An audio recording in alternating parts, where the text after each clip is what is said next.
नमस्कार दोस्तों। भूमि निवारण के दूसरे वीडियो में आपका स्वागत है। आज हम बिहार भूमि सर्वे से संबंधित महत्वपूर्ण और संपूर्ण जानकारी प्राप्त करेंगे, क्योंकि सर्वे बिहार में जो संपूर्ण जिलों में चल रही है वो सिर्फ आपके जो ज़मीन के पेपर है संबंधित आमीन तक जमा करने से नहीं होगा, बल्कि इसमें कुल 22 चरण है जिसके तहत नया खतियान बनेगी। तो इन 22 चरणों का हम ओवरव्यू लेंगे। तो सबसे पहला जो चरण है हमारा है उद्घोषणा का प्रपत्र, जिसमें जो है सर्वे के जो सर्वोच्च अधिकारी होते हैं जिला के, उनके द्वारा आदेश दिया जाता है संपूर्ण रैयतों का कि सरकार के नीति के तहत सर्वे का कार्य शुरू हो चुका है आपके संबंधित जिले में।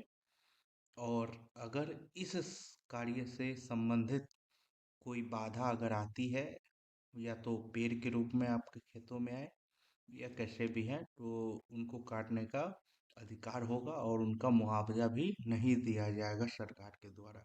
इसके साथ ही दूसरा स्टेप जो होती है वो होती है अपने लोग का स्वघोषणा का प्रपत्र, जिसमें आप अपने जमीन का मालिकाना हक फॉर्म में भर के देते हैं संबंधित आमीन और संबंधित कार्यालय में।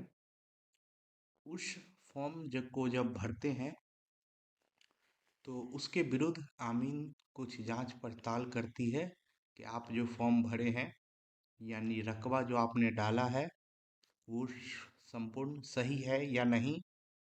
अगर सही है तो फॉर्म 3 में अमीन द्वारा भरा जाता है, और अगर फॉर्म में जो दी गई जानकारी अगर गलत है आपके द्वारा, तो वो फॉर्म नंबर 4 में भर के गैर सत्यापित और विवादित भूमि का ब्यौरा आमीन द्वारा तैयार तैयार किया जाता है।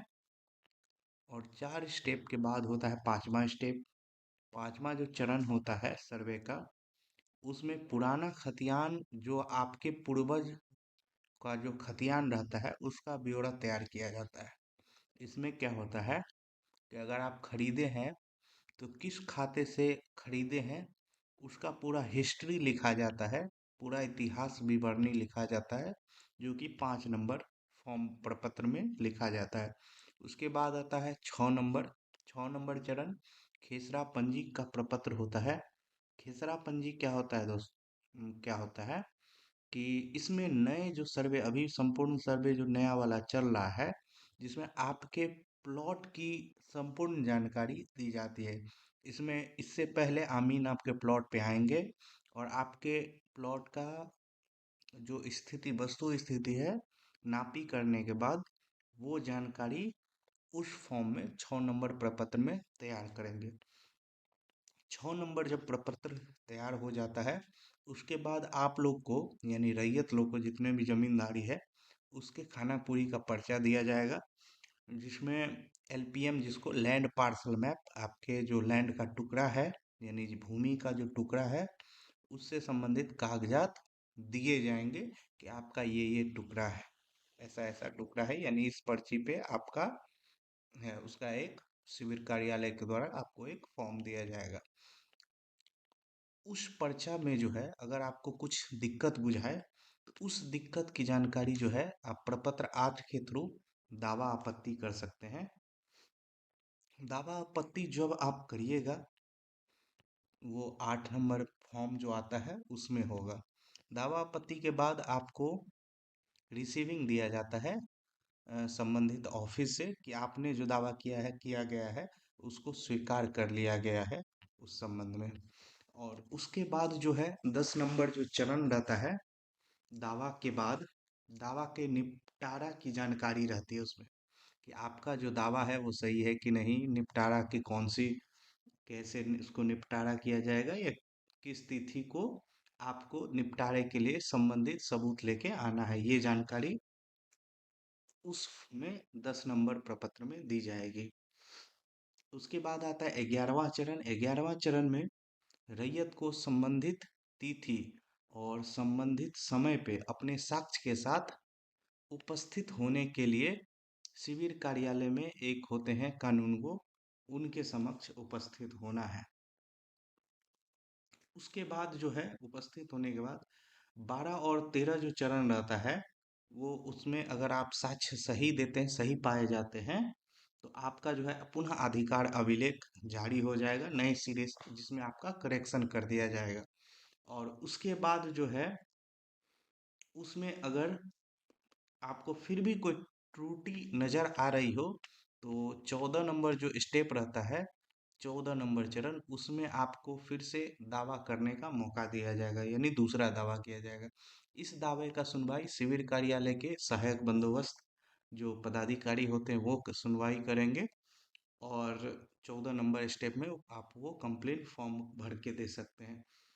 जो 15वां चरण जो होता है, दावों का अमीन द्वारा एक रजिस्टर तैयार किया जाता है। अगर आप जो दावा किए सेकंड चरण में, तो उसमें क्या होगा कि आपके दावा का एक रजिस्टर अलग से तैयार किया जाएगा अमीन के द्वारा, जिसमें सुनवाई की तिथि भी निर्धारित रहेगी। और 16वां जो चरण होगा उसमें पावती रसीद दिया जाएगा कि आपने सेकंड स्टेप में कंप्लेन किया है। 17वां जो चरण रहेगा उसमें आपके दावे की सुनवाई होगी, जिसमें आप संबंधित साक्ष्य दावों का सारा कुछ लेके आप संबंधित पदाधिकारी के पास उपस्थित हो सकते हैं। उसके बाद जो है फाइनल रूप से 18वां चरण में आपका शुद्ध रूप से खतियान तैयार हो जाएगा। उसमें आपका जो भूमि पे क्या लगान निर्धारित होगा वो भी उसमें तय रहेगा। अगर इतना कुछ जानकारी हो जाने के बाद भी आपको जो है 19 नंबर में आपका लगान के साथ नया प्रारूप जो खसरा पंजी है तैयार किया जाएगा, जो आपको 20वां स्टेप में जाके आपको वो अधिकार अभिलेख अंतिम रूप से आपको दिया जाएगा। अधिकार अभिलेख 20वां स्टेप में पाए जाने के बाद ये लास्ट मौका दिया जाएगा एक, उसमें भी अगर आपको दिक्कत हो रही है, 21वां चरण में आप कंप्लेन कर सकते हैं। 21वां चरण जो होता है, 21वां चरण अधिकार अभिलेख के अंतिम प्रकाशन के दौरान दावा आपत्ति का होता है, जिसमें जो है आपको समय जो है अमीन संबंधित शिविर से 30 दिन तक वो सब आपका अधिकार अभिलेख चिपका रहता है, जिसको देख के आप 90 दिन तक कंप्लेन कर सकते हैं। कंप्लेन यानी दावा होने के बाद 22वां स्टेप में सुनवाई होता है और अंतिम रूप से प्रकाशन हो जाता है। तो कुल मिला के इस जो वीडियो में देखें तो बिहार भूमि जो है सर्वे, बिहार भूमि सर्वे से संबंधित जानकारी में आपको जो है महत्वपूर्ण जानकारी ये दी गई कि अभी चरण चल रहा है, जिसमें महत्वपूर्ण बिहार के लगभग सभी जगहों पे फॉर्म प्रपत्र 2 का समय चल रहा है, स्व घोषणा का, जिसमें आप अपने भूमि का ब्यौरा देंगे। अभी आप लोग को 22 चरण तक जाना है। सरकार का ये योजना है जिसके तहत आपका खतियान बनेगा, तैयार होगा, जिसमें आपको 3 मौके दिए जाएंगे और तीनों मौका में कहीं ना कहीं आपका सारा कुछ सही हो जाएगा। अगर सही नहीं होता है, 22 चरण बीत जाता है, आप अगर नहीं ध्यान दिए किसी और कारण से, तो उसके बाद आपको जो कोर्ट होता है उसका रुख करना पड़ेगा। तो इस वीडियो में अपने लोग को महत्वपूर्ण जानकारी एक और दे देते हैं कि आपके ज़मीन के सर्वे के लिए 3 महत्वपूर्ण आपके जो ब्लॉक होंगे उसमें तैनात होंगे, जिसमें अमीन होंगे, कानूनगो होंगे और सहायक बंदोबस्त पदाधिकारी होंगे।